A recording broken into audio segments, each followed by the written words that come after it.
Knewz Corp is actually one of the companies that has tried and failed. If you remember, they bought a company called MySpace. Definitely give credit to Knewz Corp for trying. I think they're going to run into some challenges just based on the way this is set up. Knewz Corp, honestly, out of all the traditional incumbents, so, we talk a lot about on the show, how are incumbents have a lot of advantages to try and rival big tech. Just they're really not using those advantages as well as they could be. And unfortunately, you just don't see a lot of incumbents even trying. That's the big problem these days.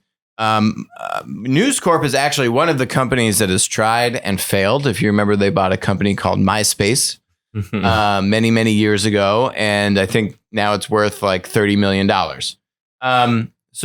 It still exists, by the way. If you go to myspace.com, there is still a myspace.com. It is nothing like what you're familiar with. I think it's linear now. I think they create all the content, something like that.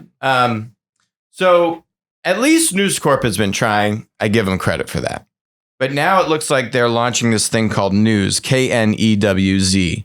And what is this thing? What's your understanding, Nick? So the way I would describe it is it's basically designed as an aggregator for news services. So they're taking all of the major news publications, so not just the New York Times, but a lot of like direct online. Not just the Wall Street Journal. Yeah, not just the Wall Street Journal, New York Times, all the big CNN, big kind of news channels and outlets. It's like, smaller, only digital publications. And the idea here is that, we can give these guys more exposure.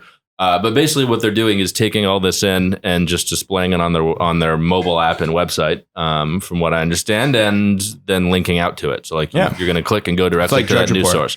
Right. The analogy I would use is just like a high-end Drudge Report. It's a link aggregator. Yep. They're not retaining any ad revenue from sending in the source. They don't have any. It's like Google News. It's like Apple News. They don't have any unique content that's going to drive the network effect that would actually make this thing better or different than, say, Google. Right. Which is the challenge I see here, is that they've basically just we're going to suck in everything that's out there and send it out in a way that's nicer to publishers than Google is. Right. I think the challenge that I have with this is they're solving a problem for themselves, not for users. So if I'm a user, what is the reason I'm going to go do this as opposed to the 8 other things that provide similar services? Maybe like the publications that are on there give you like a cheaper bundle to get behind the paywall or something, because that's a big problem. You get, if you go through that, you get an extra few articles a month free that you can use before you have to subscribe or something. But short of that kind of stuff. But either of those really aren't game changers. Right. I mean, this has been done. It's been around for years. So, but at least, it's a good effort. We got to give them credit for trying. And if this works, then it's just a foothold for them to try other, I think, much more exciting content platform models, where especially maybe they could use this to actually branch out into user-generated content. Right. This is still all coming from, actual kind of publications and news organizations. I think they're definitely, it's encouraging to see, traditional media companies start to expand and start to try to figure out this platform approach. I think it's overdue. And I think, I definitely give credit to Knewz Corp for trying.